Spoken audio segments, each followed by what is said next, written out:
Como evitar os erros mais comuns ao estudar Jung?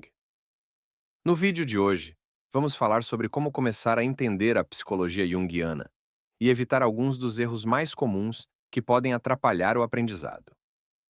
Muitos que iniciam os estudos acabam cometendo alguns erros que dificultam a compreensão do que Jung realmente propôs. Então, vamos compartilhar algumas dicas que podem ajudar você a trilhar esse caminho com mais clareza e evitar esses tropeços. 1. A psicologia de Jung. Não é só sobre consciência. Uma das primeiras coisas importantes é entender que a psicologia de Jung não se limita apenas à consciência. Quando estudamos psicologia, é comum querer entender o que está à nossa frente, o que é consciente.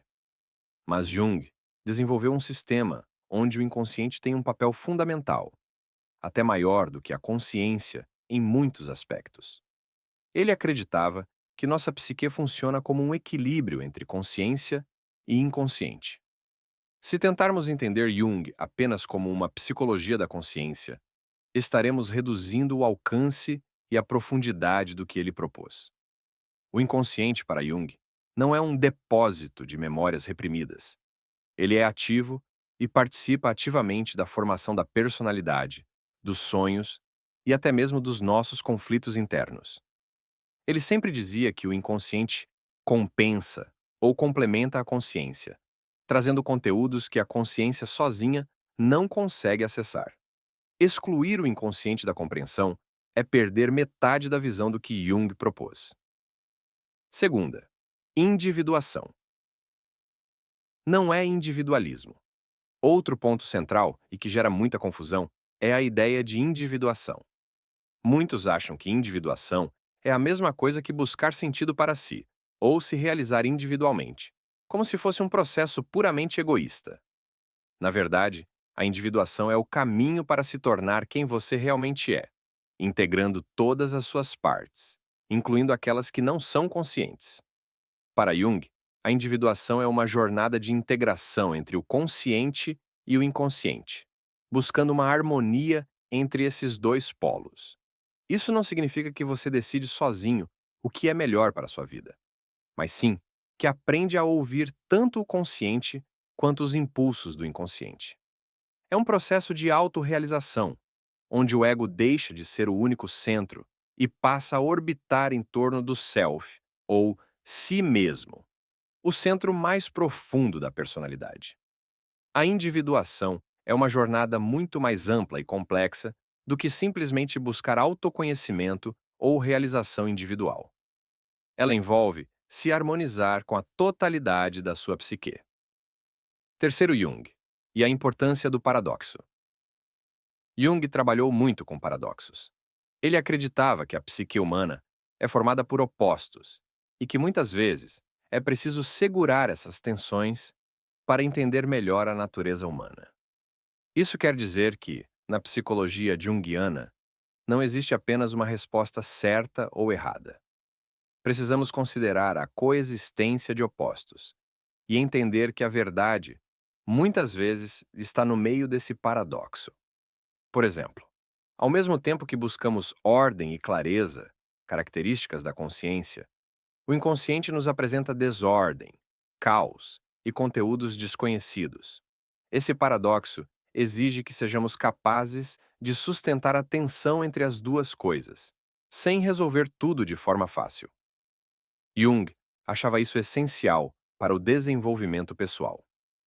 Essa abordagem paradoxal também torna a psicologia de Jung mais difícil de ser compreendida e praticada, pois não temos sempre respostas diretas. Quarto, o foco prático da psicologia junguiana. É muito importante lembrar que a psicologia junguiana é prática. Jung era um médico e desenvolveu suas teorias enquanto atendia pacientes. Sua preocupação principal sempre foi entender e ajudar pessoas, e não criar um sistema teórico para ser apenas debatido em universidades. Cada conceito de Jung foi pensado para ser usado no contexto terapêutico. Então, tudo o que ele propôs deve ter uma utilidade prática. Jung dizia que a prova de validade de uma teoria psicológica é a sua eficácia em ajudar uma pessoa a sair de um estado de sofrimento. Ou seja, uma teoria é válida se ajuda a aliviar sintomas neuróticos ou se promove o desenvolvimento pessoal. Isso faz com que a psicologia junguiana tenha um viés muito pragmático. Então, ao estudar Jung, não pense apenas em conceitos abstratos. Pense em como esses conceitos poderiam se aplicar em situações reais. O quinto, o método comparativo e de amplificação. Um método muito característico do trabalho de Jung é o método de amplificação, ou método comparativo. Esse método consiste em usar mitos, símbolos e até elementos de outras culturas para ampliar a compreensão de conteúdos psicológicos. Muita gente acha que Jung só usava mitologia ou alquimia por curiosidade pessoal, mas, na verdade, ele via esses elementos como paralelos que ajudam a entender aspectos profundos da psique. Por exemplo, ao trabalhar com sonhos, ele usava imagens mitológicas para interpretar melhor o simbolismo presente. Esse método ajuda a construir um contexto que revela significados ocultos e permite uma interpretação mais profunda dos conteúdos inconscientes. Então, ao estudar Jung, lembre-se de que esses paralelos não são aleatórios.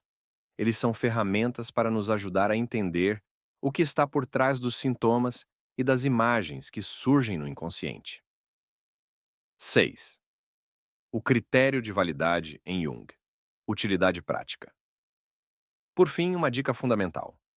Jung acreditava que o único critério de validade de uma hipótese psicológica é a sua capacidade de explicar ou resolver problemas práticos. Ele usava a expressão critério pragmático, o que significa que uma hipótese só vale a pena ser usada se for útil para explicar ou aliviar o sofrimento humano. Se uma teoria não ajuda alguém a entender melhor a si mesmo ou a resolver suas questões internas, ela é vista como ociosa, sem valor. Para Jung, a psicologia sempre deve ter uma aplicação prática, e não ser apenas um passatempo intelectual. Esse critério pragmático é algo que ajuda a evitar discussões estéreis e coloca o foco no que realmente importa, a aplicação prática da psicologia. Essas dicas podem ajudar muito a evitar interpretações erradas de Jung. A psicologia junguiana não é só uma teoria intelectual, mas uma ferramenta prática para o autoconhecimento e para lidar com nossos próprios dilemas. Espero que essas orientações ajudem você a seguir essa jornada de forma mais clara. Deixe seu like, se inscreva no canal e compartilhe esse vídeo com quem também está interessado em Jung. Vamos continuar essa jornada juntos. Dicas rápidas para evitar erros comuns ao estudar Jung. Sempre inclua o inconsciente em suas reflexões. Não confunda individuação com individualismo. Aprenda a suportar os paradoxos como parte do processo de desenvolvimento. Foco prático. Sempre pergunte como aplicar os conceitos de Jung na vida real. Amplifique. Explore mitologia, cultura e símbolos para entender mais profundamente o inconsciente.